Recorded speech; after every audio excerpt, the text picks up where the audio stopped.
Hello friends, মিঠুর পাকশালায় আপনাদের সবাইকে স্বাগত। আজ আমি 1 কাপ চিড়া দিয়ে ভীষণই হেলদি ও টেস্টি একটা রেসিপি আপনাদের সাথে শেয়ার করছি। তো এর জন্য এখানে মেজারিং কাপ মেপে 1 কাপ পরিমাণে চিড়া নিয়েছি। চিড়াটাকে এরপর জল দিয়ে ধুয়ে একটু পরিষ্কার করে নেব। তো এই জন্য জল দিয়ে দিয়েছি। তো জল দেওয়ার পর চিড়াটাকে খুব ভালো করে একটু ধুয়ে নিচ্ছি। চিড়াটা এভাবে একটু নাড়াচাড়া করে নেব, তারপর জলটা ফেলে দেবো। তো দেখুন, এইভাবে চিড়াটাকে পরিষ্কার করে জলটা ফেলে দিলাম।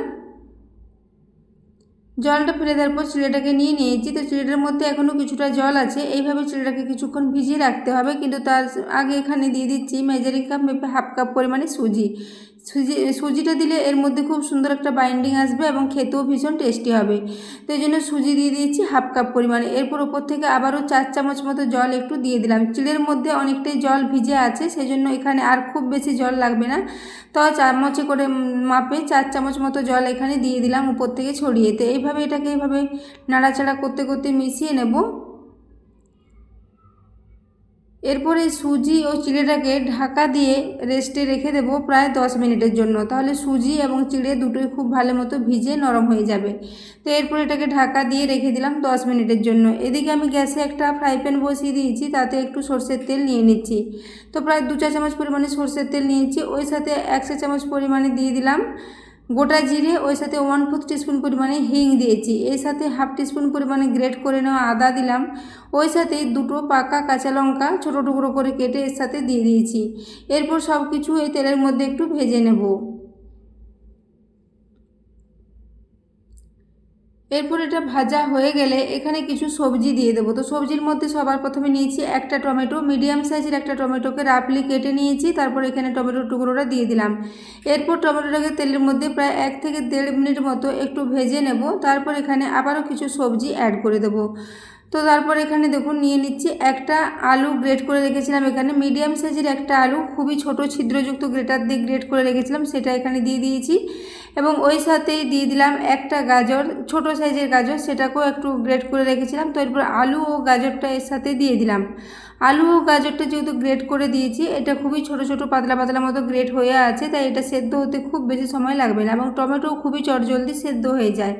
তো এরপর সমস্ত কিছু নাড়াচাড়া করে নেব। এরপর এখানে কিছু মশলা দিয়ে দেব। তো সবার প্রথমে এখানে দিয়ে দিচ্ছি 1/4 টিস্পুন পরিমাণে একটু হলুদের গুঁড়ো। ওই সাথে দিয়ে দিচ্ছি 1/2 টিস্পুন পরিমাণে লবণ। ওই সাথে এখানে দিয়ে দিচ্ছি 1 চা চামচ ভর্তি করে ধনের গুঁড়ো।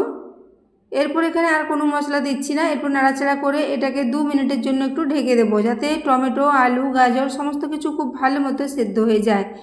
তো এরপর এটাকে জন্য খুব ভালো করে মিশিয়ে নিলাম মশলার সাথে। তো বন্ধুরা, আজকের রেসিপিটা ভীষণ টেস্টি মতো রেডি হয়েছিল। আপনারা অবশ্যই রেসিপিটা একবার বাড়িতে ট্রাই করবেন এবং রেসিপি ভালো লেগে থাকলে অবশ্যই একটু বন্ধুদের সাথে শেয়ার করে দেবেন এবং একটা লাইক করতে ভুলবেন না। তো দেখুন, এরপর সব কিছু নাড়াচাড়া করে খুব ভালো করে মিশিয়ে নিয়েছি।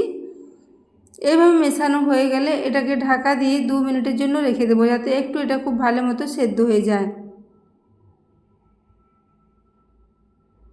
তো দেখুন, 2 মিনিটের পর ঢাকাটা খুলে নিচ্ছি। এখন সব কিছুই খুব ভালো মতো সেদ্ধ হয়ে গেছে। এরপর সব কিছু আবারও একটু নাড়াচাড়া করে মিশিয়ে নিচ্ছি।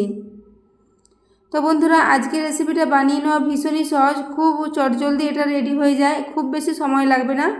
সবজিগুলো যেহেতু খুব পাতলা পাতলা করে একদম গ্রেট করা আছে, তাই এটা সেদ্ধ হতেও টাইম লাগবে না। এটাও প্রায় 5 থেকে 7 মিনিটের মধ্যে রেডি হয়ে যাবে। তো দেখুন, এরপর এটাকে খুব ভালো করে আবারও মিশিয়ে নিচ্ছি।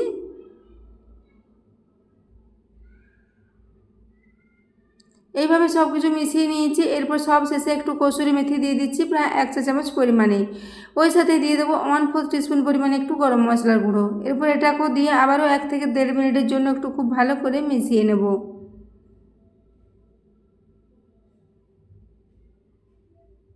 তো দেখতে পাচ্ছেন সব কিছুই খুব ভালো মতোই সেদ্ধ হয়ে গেছে। এরপর খুব ভালো করে আবারও সব কিছু মিশিয়ে নিলাম। তারপর এটাকে গ্যাস থেকে নামিয়ে রেখে দেবো ঠান্ডা হওয়ার জন্য। তো বন্ধুরা, আজকের রেসিপিটা যদি ভালো লেগে থাকে তাহলে অবশ্যই চ্যানেলটি সাবস্ক্রাইব করে আমার পাশে থাকবেন এবং পাশে থাকা বেল আইকনটি অবশ্যই প্রেস করে রাখবেন, তাহলে আমি যে কোনো নোটিফিকেশানে ছাড়ি না কেন তো সবার আগে আপনার কাছে পৌঁছে যাবে। তো দেখুন, এরপর এটাকে এইভাবে ছড়িয়ে নামিয়ে রেখে দেবো ঠান্ডা হওয়ার জন্য।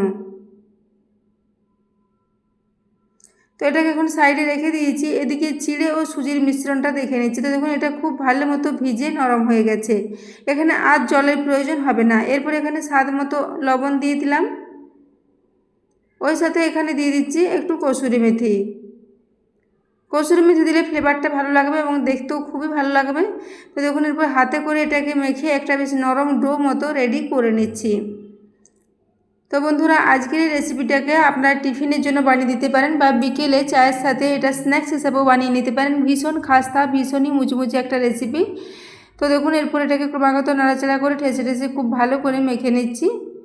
চিড়েটাও ভিজে খুবই নরম হয়ে গেছে আর সুজিটাও ভিজে অনেকটাই বেড়েছে। তো এরপর এটাকে দেখুন মেখে একটা বেশ নরম ডো মতো রেডি করে নিলাম।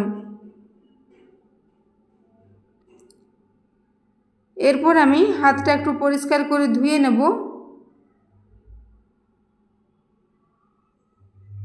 তো দেখুন হাতটা ধুয়ে হাতে একটু তেল মাখিয়ে নিয়েছি। এরপর যে ডোটা রেডি করেছিলাম এই ডোটা থেকে আমি সমান 4টা বড় বড় লেচি কেটে নিচ্ছি। আপনারা চাইলে লেচিগুলো একটু ছোটো ছোটো করতে পারেন, কিন্তু আমি এগুলোকে একটু বড় বড় সাইজের করে রেডি করছি। তো দেখুন সম পরিমাণে 4টা লেচি এখানে কেটে নিয়েছি।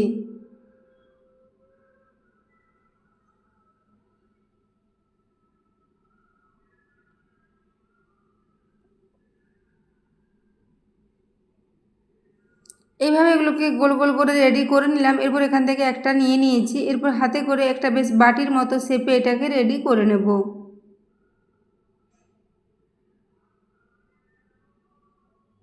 এইভাবে একটা বেশ বড় বাটি আকারে এটাকে রেডি করে নিচ্ছি।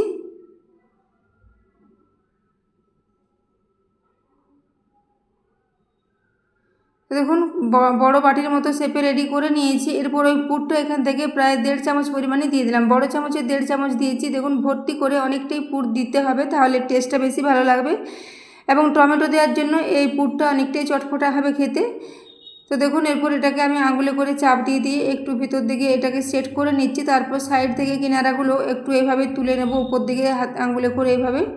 তারপর খুব ভালো করে এখানটা বন্ধ করে দিতে হবে, তাহলে এটা খুব সহজেই রেডি হয়ে যাবে। এবং উপরের যে অংশটা বেড়ে আছে ওটাকে ওর মধ্যেই এভাবে একটু সেট করে নিচ্ছি।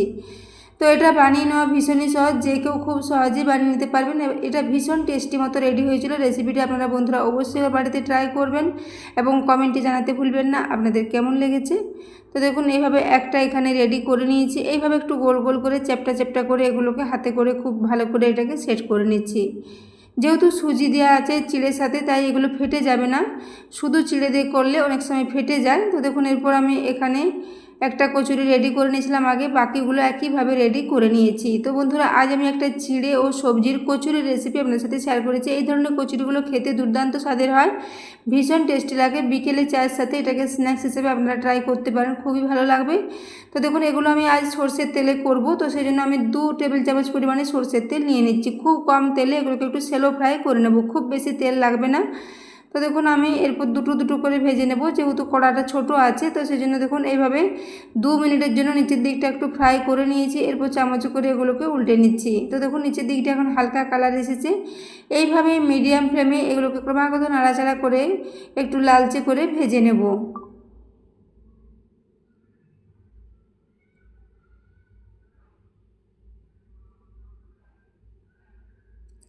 তো দেখুন এইভাবে নাড়াচাড়া করে উল্টে পাল্টে এগুলোকে লালচে করে ভেজে নিয়েছি। কালারটা দেখুন খুবই সুন্দর একটা কালার এসেছে। তো এরপর এগুলোকে তুলে নিচ্ছি। তো দেখতেই পাচ্ছেন কতটা লোভনীয় রেডি হয়েছে, ভীষণ টেস্টি, ভীষণ খাস্তা ও মুচমুচে এগুলো রেডি হয়েছিল। তো এরপর এখানে দুটো তুলে নিচ্ছি। এইভাবে আবারও একটা এখানে তুলে নিচ্ছি।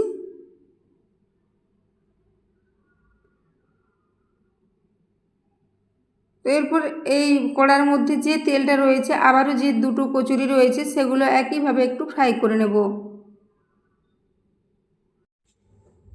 তো দেখুন এরপর আবারও দুটো একই সাথে ফ্রাই করে নিয়েছি। তো এরপর একটা প্লেটের মধ্যে এগুলোকে টমেটো সসের সাথে আমি সার্ভ করে দিয়েছি। তো এর আওয়াজটা শুনে আপনারা বুঝতে পারছেন কতটা খাস্তা ও মুচমুচে মতো রেডি হয়েছে। উপর থেকে ভীষণই খাস্তা এবং ভেতরটা একদম পুরে ভর্তি, ভীষণ টেস্টি একটা রেসিপি। তো বন্ধুরা এটাকে আপনারা যে কোনো ধরনের চাটনির সাথে সার্ভ করতে পারেন, খেতে দুর্দান্ত লাগবে। তো দেখুন ভেতরটা কতটা পুরে ভর্তি, এগুলো এমনিতেই খেতে ভালো লাগবে, যে কোনো চাটনি ছাড়াই এগুলো ভীষণই ভালো লাগবে। তো বন্ধুরা আজকের রেসিপিটা এতক্ষণ পর্যন্ত দেখার জন্য আপনাদের অশেষ ধন্যবাদ। আবারও চলে আসবো নিত্য নতুন রেসিপি।